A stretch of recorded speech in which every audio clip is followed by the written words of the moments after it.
સુરતના પલસાણાના ઝુલવા ગામે ગંદકીનું સામ્રાજ્ય જોવા મળ્યું છે। ઝુલવા પંચાયત દ્વારા સતત 3 વર્ષથી કોઈ કામગીરી નથી કરવામાં આવી રહી। ચોમાસામાં વરસાદનું પાણી તેમજ ગટરનું પાણી અને કચરાના ઢગલા બાળકોને હોસ્પિટલ સુધી પહોંચાડી દે છે।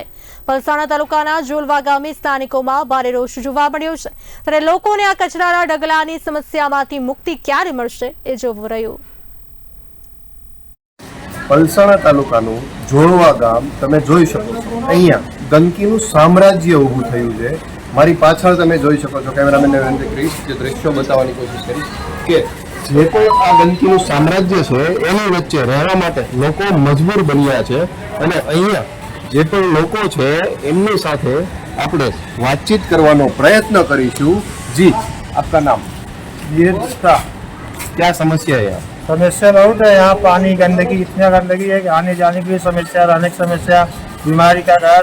हमेशा समझ लो गंदगी रहती है, कभी सफाई होता ही नहीं है। देखो ना पूरा कितनी गंदगी, यहाँ से लेके पूरा रोड तक सब गंदगी गंदगी, बीमारी का घर है।